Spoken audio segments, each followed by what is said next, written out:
Maya payabak po kay kayungan. Siklod tao po para king oratio emperata laban king COVID-19. Kilagyo pa ang poning anak, ang poning banal ay espiritu. Itamongan po. O mapamakalulu, ang po mapagmalasakit ay pami. Aminan milaring kasalanan mi, at mapakumbaba kaming lalapit kaya ka. Ban manakit kapatawaran ang pombie. Lalapit kami kaya ka kaniting masipit, apamangailangan mi. Adwan mi kaya ka ingkambilan at ingatan mo kami, laban king COVID-19. Amigdalang dakal akasakitan kaya kami, at may kamatena karing dakal at tao. Adwan mingi ni kaya ka, ing balikdan mo kami kinlugod, at yatyat may kaya kami ing makaulo mong gamat. Ing takot mi king sakit at kamatayan, alilan mong kapanayan, pasiknangan mo ing kasalpantayanan mi, at palusukan mo ing masabal mi king metong at metong. Ipanalangin mi, ang tabayanan mo la ring taong may tutukan, manintun panulo, para kaniting makayawang sakit, at mampat king pangkalat na. Bendisyonan mo ing sablang pamagkapilit mi, ban mapupos na iting pandemya king bansami. Ipanalangin mo la ring sablang lilingap karing misalunan, ban makasuyula karing masakit, kambening belwan at masabal. Pagkalaman mo lang kabulasan king kaisipan at katawan, pasiknangan mo ing pamagtuglaling ding sarili ra, king pamaglingap karing masakit. Mula paboren miyawa kaniting sakit, ipanalangin milaret ang miyawa na, kumayat na lasanang malalagwa, ingatan mula retang lilingap karela. Pagkalaman mo lang alananggang kapainawan, detang mayangon nabi. Pagkalam mo kaya kami ing grasya mo, kareting masakit a panahon, ban magobra kaming mihabi-habi, para king kakayap ding sabla, at ban makasahap kami, karetang mangailangan at pakakalulu. Manano na sana paulin ning masawal, at pamagmalasakit mi para king metong at metong, mikabiyos kaming anang kasasagkulan kaniting krisis. Lain tayra na kami king pamagbayin loob at kabanalan. Iti adwan mi, king kapamilatan ng Kristong ginumi. Lalam na po ning kayampunan mo, magsakdal kaming magkanlong, o kabanal-banalan ay dunin Diyos. Mo sana pisawili ing aklis mi kaya ko, king kagulanan mi, nunibag kus mo king ikabos king sablang panganib, o maligaya at kanwaran na birhen. Birhen de los Remedios, induning kapaldanan. San Jose, San Rafael Arcangel, San Roque, San Lorenzo Ruiz, San Pedro Calungsod, Santa Rita Nicasio, San Agustin, Patalonan ming Santa Monica. Kinaginig pa poning anak, ang poning banal na Espiritu mo. Maya payabak.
Maya payabak po pa si Bayong kaya kayungan.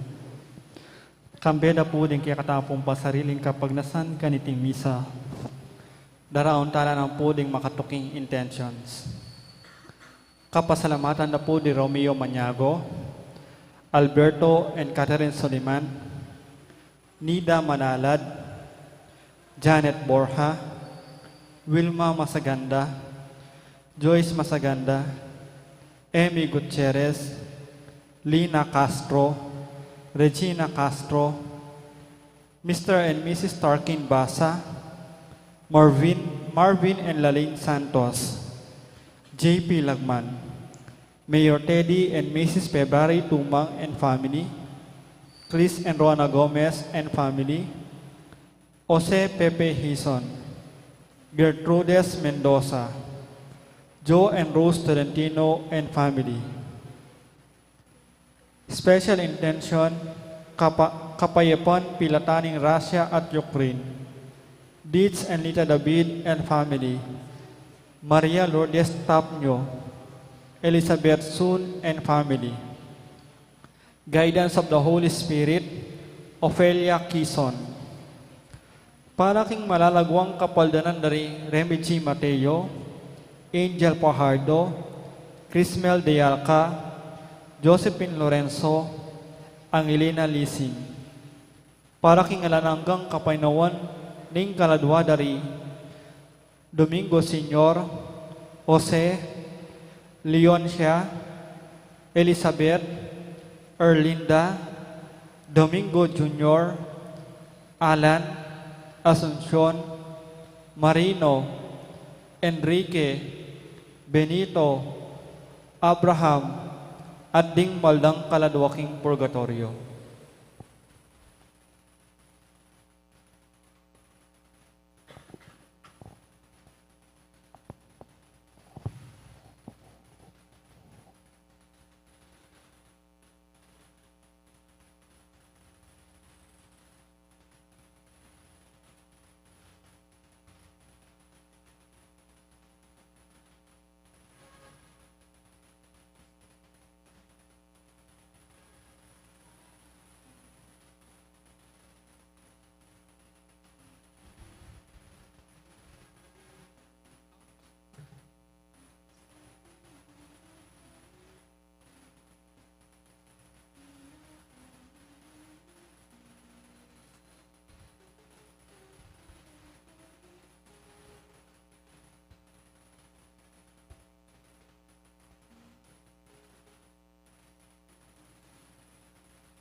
pampuning anak ang puning banal Espiritu, ing grasya ng ginitang Yesu Kristo, ing lugod na ng Diyos, ating pamakyag ng banal Espiritu, mantabi kaya kaingan. Ay, payapa, kaya kayo po. Ganakan tayong ining metong obispo at doktor ng Santa Iglesia, San Pedro Crisologo. Crisologo, buli na po sabihan, ginintuan, apa mga mano. Nabang tangabebeng matampang ganap kaniting kapag masusyan, si siyang talaparing kaya katang kasalanan, at anyaran lunos na at kapatawaran ng apong Ginoo.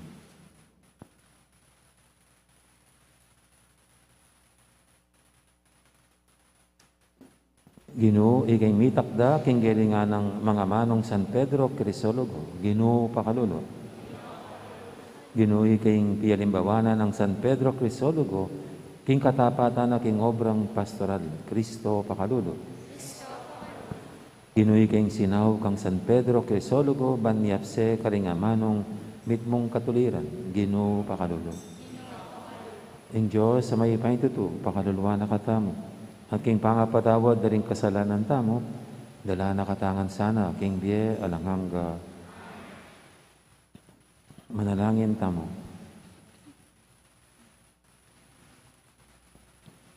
Oy, paming mayupaya, inubog may Pedro Crisologo, anting meto nga makapasubaling talapanaral, ning kaya kang amanong may katawan tao.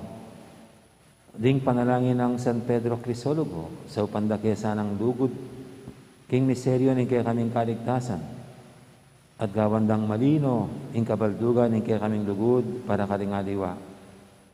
Itiadwan mi, king kapamilatan ning ginuming Yesu Kristo ng anak mo, ang mabibi at magali kambe mo, at ning Espiritu Santo, metong mo king panga Diyos, manggaman king alanghangga.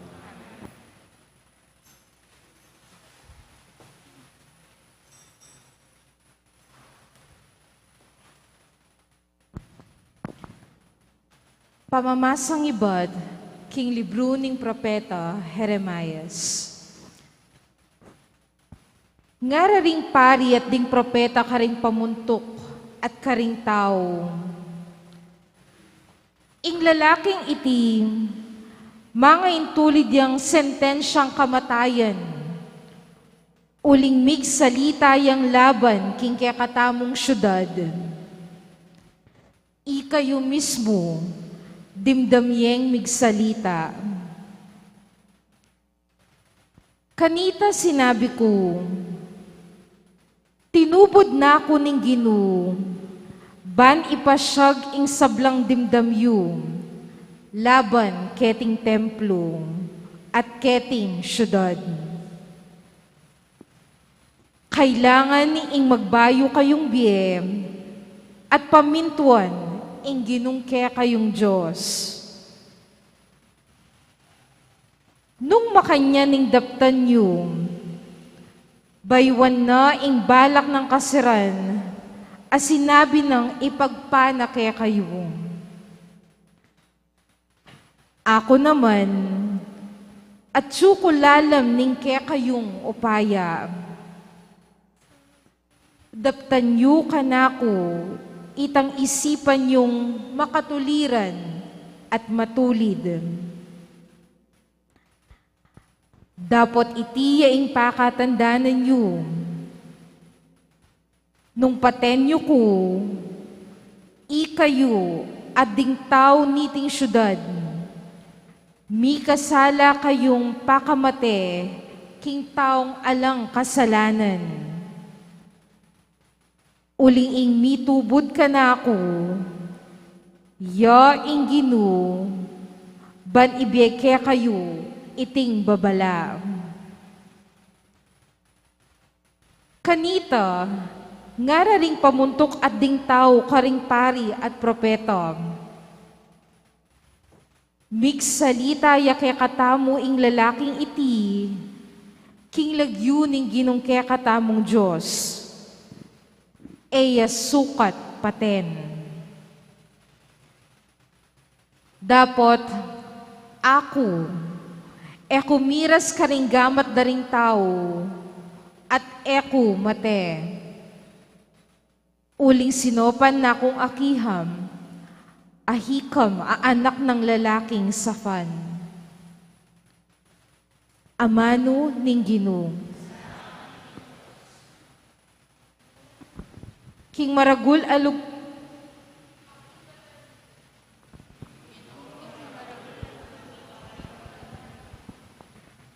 iligtas mo ko at sagipan king burak at king danum amalalam. Karing kakong kasalang sagipan mo ko naman. Emo pain tulot ing dalan nako ning albugo o malumod king malalam. Emo pain tulot ing kwanan nako ning kamatayan.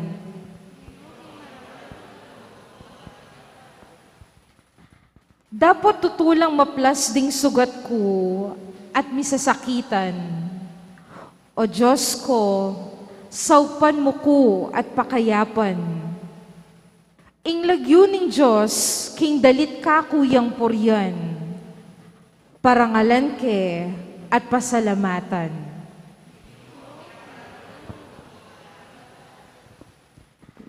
Panakit daring mayalipit, kaniti tumulalam, at dingking Diyos sasamba, mipasik nanganlam. Uling Ginoo, kayang pakiramdaman, ing dalung ding atsuking pamangailangan, at nalapalaying gulutan, detang kayang kaluguran, aatsuking sukulan.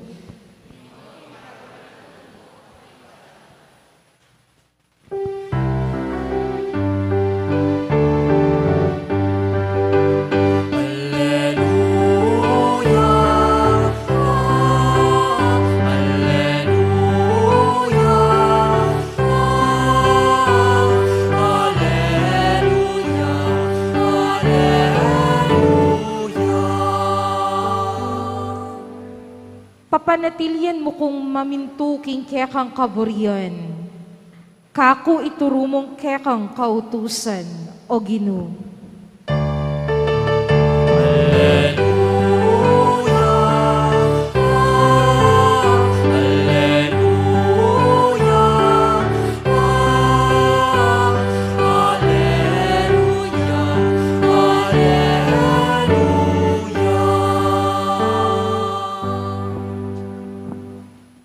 Ing Ginoo man tabi kay kayo, pamamasa king may pabalita, agpangkang San Mateo. King panahon na ita, Herodes, tetrarca, abalita ning tungkol kang Jesus, at nga nang sinabi ka rin kayang opisyales, itiya mismo'y Juan Bautista, sinubing nebye, inya agagawa na lareting mala. Herodes yung peparakap, pepagapos at pepasukol kang Juan, pauli ng Herodias, asawa ng Feliping kapatid ng Herodes. Nga ng Juan kang Herodes, labag king batas, ing pakyabayan meng anting asawa mo Herodias. Burinemang ipapatay Juan, dapat tatakot siya karing may mali. Uling kikilalanan ding metong apropetay Juan. Inyamira singal doon ang kebaitan Herodes, Isalome, anak ng Herodias, tinerakya arapan ding kumbirado. May tulayang emuna ni Herodes, inya sinabi na, at tenga ko ng matalik king anak, ababay, king ibiyan na kaya ing nano pamang adwana. King mungkay ng imana, nga naning dalaga king Herodes. Ibiyeme ka na ako kay Timurin, yung buntok ng Juan Bautista. King meto nga bandihado. Melong kutsingari, dapat ulining sumpa na, ading kumbirado na, inutos ning ing matupad, ing kayadwana ning dalaga. May tubod siya, at patabtab niya bataliwan, king sukulan. Delaring makabili, ing buntok na, king meto nga bandihado. At binyere king dalaga. Dela na neman niti kang imana. Di natanglaring alagad ng Juan, kinwaring kayang bangke at kitkot de. Kay bat nanita, pintalan di Jesus, at belitara kaya iti.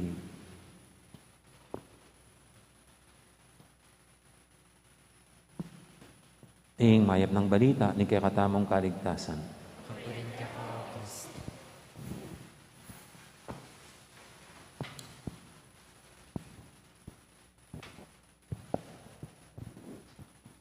Alam niyo po, pag may mga nagsisimba, tapos mayroon akong nakitang nakasombrero, yung pampapogi lamang, no? Parang hindi ako mapalagay, no? Kasi parang hindi bagay ang nakasombrero sa loob ng simbahan, di ba? Okay lang yung mga nag-chemotherapy na lalo yung mga babae na nilalagay yung sombrero, no? Siyempre po sa kanilang kapakanan din, no? Pero mayroon namang sombrero na pampapogi lang, pampakyut lang. At parang hindi bagay sa loob ng simbahan, no? Dali po pag pupunta ako sa mga Buddhist temple, o kaya mga lugar na banal para sa ibang mga may paniniwala, na pinatatanggal yung sombrero, no? O kaya nang pag naka-shorts, nung sa Indonesia, mayroon pang balabal po, no?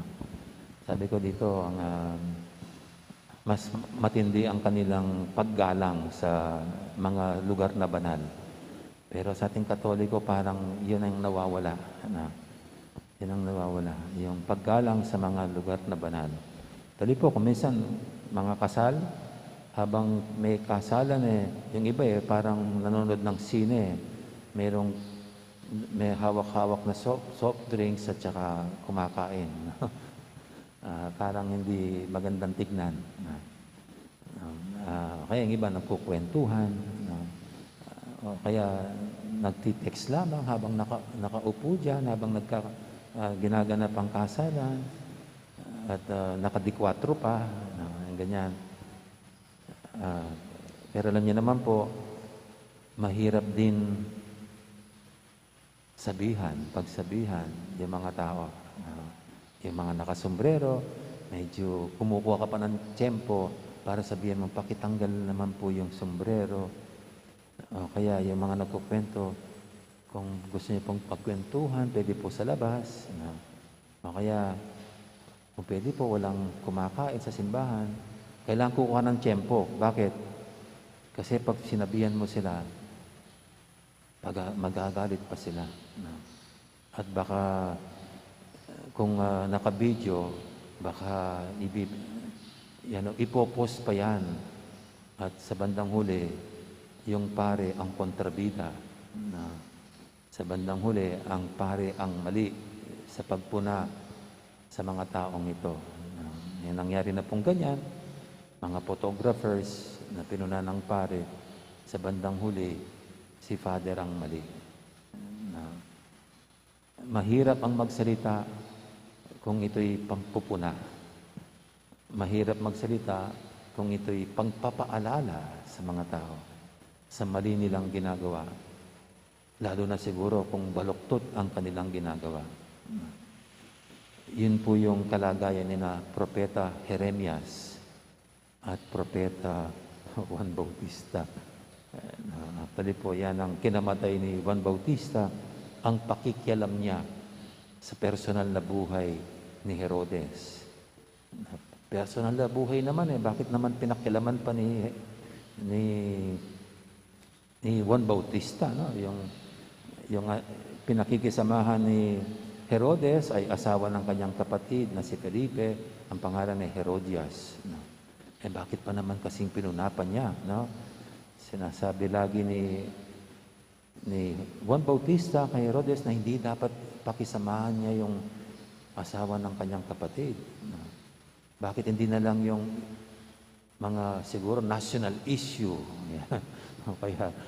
Kaya yung mga usapin ukol sa pamamalakad ni Herodes, ukol sa kanilang bansa, ukol sa kanilang bayan. Bakit pati personal pa, no? Pero alam niyo po, yan ang dahilan kung bakit may propeta. Yan ang bukasyon ng propeta. Ang mamuna, ang magpaalala. Kaya hindi madali ang kanilang buhay. Kaya dito sa ating unang pagbasa, ganyan pinagbabanta ng buhay ni Jeremias. Dahil nga sa mission niyang yan, ang punain ng Israel, ang ipaalala sa Israel ang kanyang mga baluktot na ginagawa na kailangan niyang magbago. Ito po yung trabaho ng propeta. At siguro maliwanag sa mga propeta, pag hindi nila ginawa ang kanilang mission, sila rin ay damay sa pananagutan. Ibig sabihin, pag napahamak itong bansa, meron silang pananagutan kasi hindi nila ginawa ang kanilang mission. Mayroon pong isang sita sa Bible na ganyan, no? Pag sinabihan mo ang bansa at ito'y nagsisi, wala ka na, okay ka na. Pero pag ito'y hindi mo sinabihan, may malaki kang pananagutan bilang propeta. Kaya maliwanag po sa mga propeta siguro ito, no? Kaya sa mga tunay na propeta, kahit na malagay sa alanganin ng buhay nila, dahil ito'y tall order na from the mission sender, ang Diyos mismo, ito'y kanila pa rin ipapahayag, sasabihin sa mga taong involved. At ganito si Juan Bautista sa ating Ebanghelyo, kasama sa kanyang misyon, ang ipaalala kay Herodes ang masamang at baluktot niyang ginagawa para siya'y makapagbago. Dahil yan ang hangarin ng mga propeta. Ang hikayating magbago ang sinumang nagkakasala. At yan po ay isa sa misyon ng simbahan.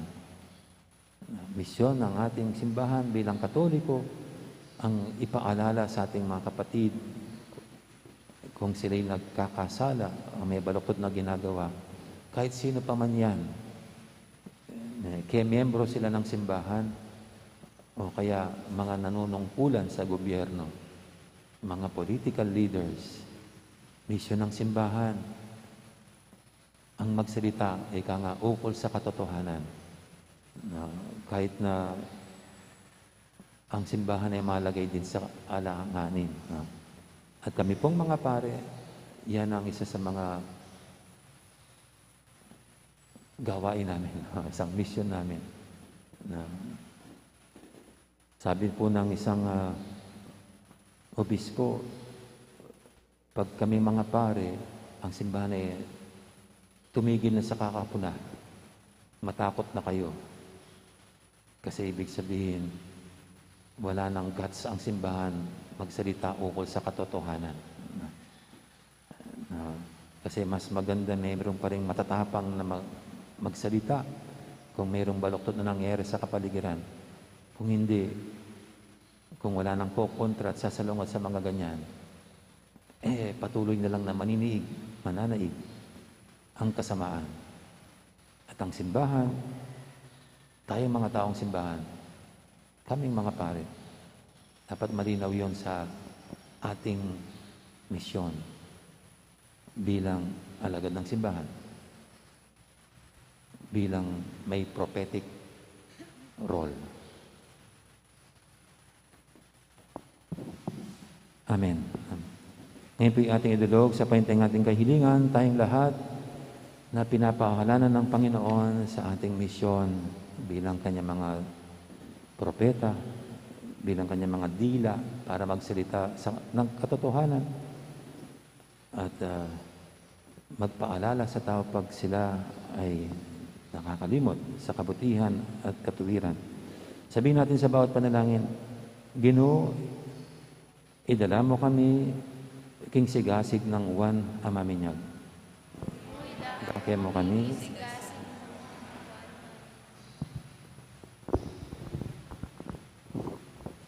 Para king Santo Papa at karing sablang obispo at pari, king pamanaral da tungkol king hustisya, itimid da sana ing katapatan king Bieta Lasawa, antimo ing depatan ng Juan Bautista, ipanalangin ta king Ginoo.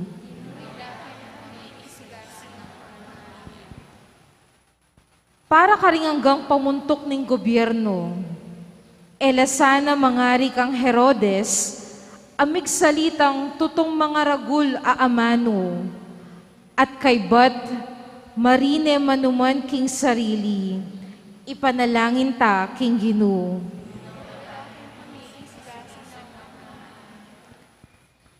Para karing ating tanam asama, karing karelang pilubluban. Elasa mangari kang Herodias, agagamit karing alang hustisyang pamikatagon. Balang makabagbegansa, ipanalangin ta king Ginoo.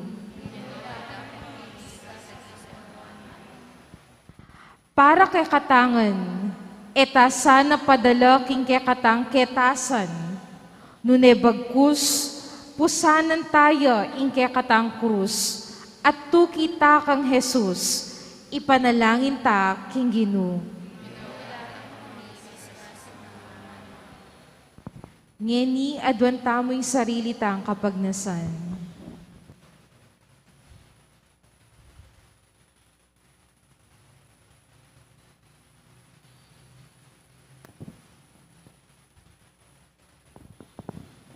Iba, tinubod may Juan Bautista, ban misadya king dalan ning kabubuktungan mong anak king yato.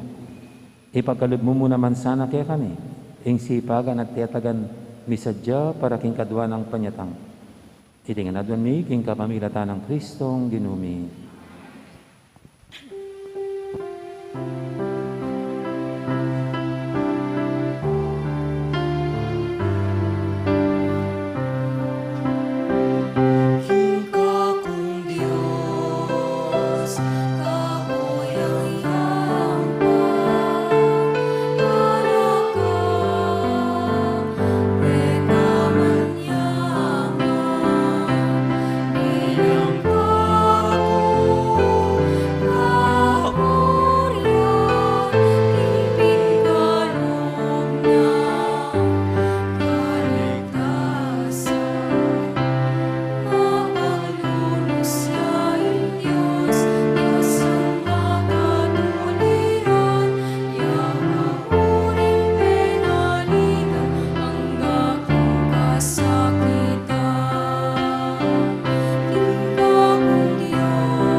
Manalangin kay pakamalang kapatid, banitin kay katamong daon, matanggap yarapan ng Diyos, ipanglubos mayupayan.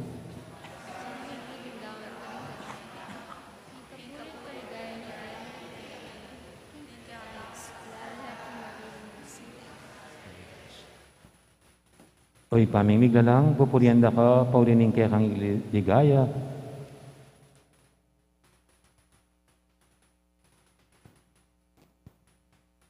Kaniting kapyesa ng San Pedro Crisologo, at kaning pamakyapos mi, king kayang alimbawa, ababyemi, ing kapurian keka, adaraw ning sablang at kaya kami. Iti adan mi king kapamilatan ng Kristong ginumi. Ing ginuman tabi kaya kayo, yat nayo ren puso yo.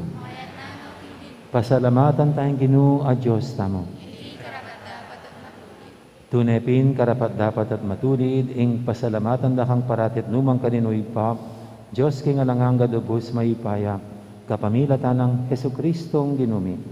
King adoyti parang alan mila rin kang santo, amitagulaling king biera kang Kristo, alang-alang king kayaryaning banwa. Emo nanong lugod, ing papakit mo kaya kami, kabangausan ng pasibayang ketawan, king mumuna ng kalinisan, at agkatan mo king takman keti king yato, karing kalam ning tutuking biye. Ulinita kami sablang koro ring anghel karing banwa. Daralit ming kekang ligaya lantok ng ngaming babye, kapurian kekang. Banal, banal, banal yung Ginoo. Diyos sa maipaya. Hosana king kakatas-katasan. Daratang king lagining Ginoo. Sana king kakatas-katasan. Tunay kaping banaloy pa, ikaing panibataning sablang kabanalan, ulinita pagparalampumi, pabanalan mo sa reting ayin king Espiritu mo, ban para kaya kami manyari lang katawan at dayang ng ginuming Heso Kristo. Bayami daong kusang lug, king pamaylasa at kamatayan, kinuha na yung tinapi at pepasalamat siya kaya ka. Piraso na binyene, karing kayang disipulo nga na, tanggapan niya iti kongan at kananya. Itiing ka na akong katawan, amidawon, para kaya kayo.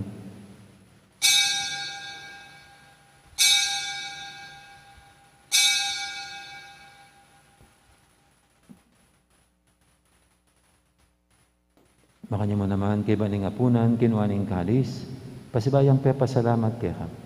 At binyaning kalis, karing kayang disipulo nga na, tanggapan niya iti kongan, minom ko kaniti.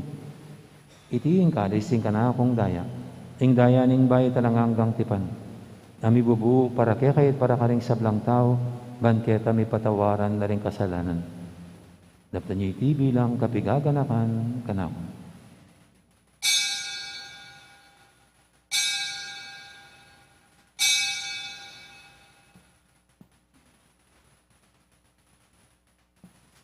Ipasag tayong misteryo ng kasalpantayanan.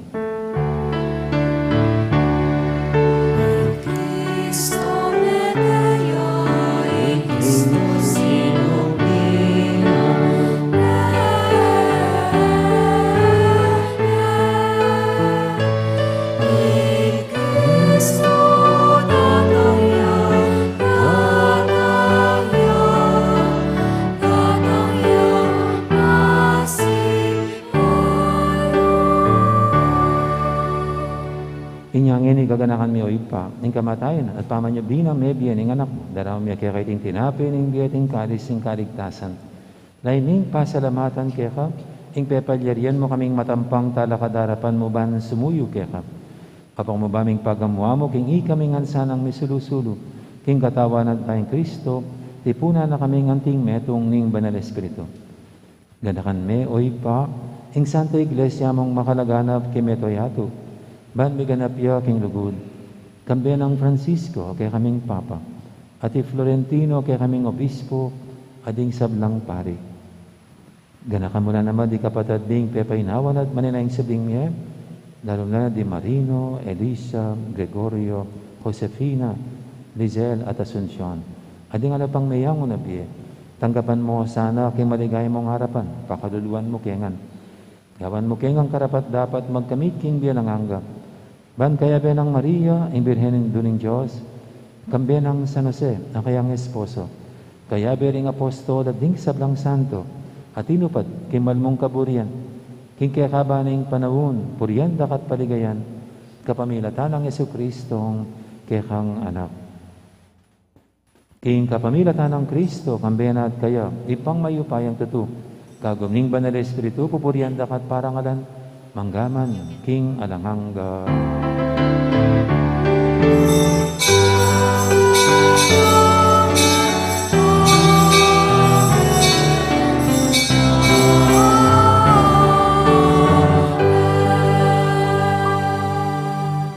Mapamintuking amahin tala pangabos at may bukim bananan turub, nga tamang ining mangangas, manalangin. Ipami, sukabanwa, misamba niya ilagay mo, natangke kaming kayarian mo, may paminto ng lug mo, kaya sulip antibanwa, Ing kakanan ni King Aldoldo, nibiyam mo kaya kami, King Aldongeng, ampon ipatawad mo kaya kami, ring sala mi kaya ka. Anting pamamatawad mi, karin mi kasama kaya kami. Ang mo kaya paisaw ni Tukso, igabos mo kami, kisablang ka. Igabos mo kami o Ginoo, kisablang marok, malugod mong pagkalubing kapayapan king panawon mi, ban king kasaw paning kaya kang pakalulu, parati kaming mikabos king kasalanan at miligtas kisablang kaligaligan. Kabang maninaya kami, kambening maligayang kapanaligan, kimpanyatang ng Yesu Kristo kaya kaming talapangabos. Huling kaya kayong kayarian at pagkalupayan, iligaya hanggang kinalaman. O ginuming Yesu Kristo, sinabi ka rin kaya kang apostol, ing kapayapan na lakwang ko kaya kayo, ing kapayapan ko babiya ko kaya kayo. Emo, sana babalikdan din kaya kaming kasalanan, naning lawin mo yung kasalpantianin kaya kang iglesia. At pamayapan mo yung pambilugan at pangking kaburian mo, ikang mabibi at magari manggaman, king alangangga. Ing kapayapan ng ginuman, tabi sana kapilan man kaya kayo. Di po may kakapatid, may po kain tamang ining kapayapan. Kapayapan kaya kayo.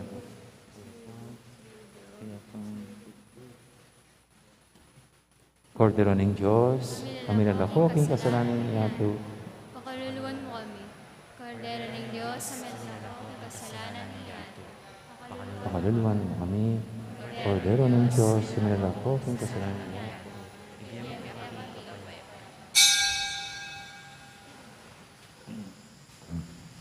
Ngayong malagod at maganakatang Ginoo, ing Kordero ng Diyos, sa milalako, king kasalanan niya ito. Noon tamang makasadyan tanggap kayo, kaniting banal ng komunyon. Ginoo, matampang tanggap kaya ka. Dapat siya kasmay nga mana mo, kamayap na.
Manalangin tamo.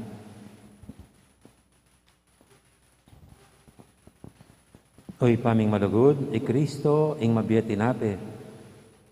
Pasig na nga na kami. Ipaintulot mong Kristo, kaya kaming maestro, ituro na kami ban kaniting kapiesta ng San Pedro Crisologo, abaluming kaya kang katutuan, at asanay miti king lugod kaya kabaning biyemi. Itiadon mi king kapamilatan ng Kristong ginumi. Ing Ginoo, mantabi kaya kayo, at bendisyonan na kayo ng Diyos sa may paingtuto. Ingib pa, ampuning anak, ampuning banal espiritu, mayari ng kaya katang kapag masusyan, niya umeta ng ining luguran ng Diyos ating kaparang tao. Salamat, King Diyos. Dakat po salamat, Maya Poras. Gandang araw, marami pong salamat.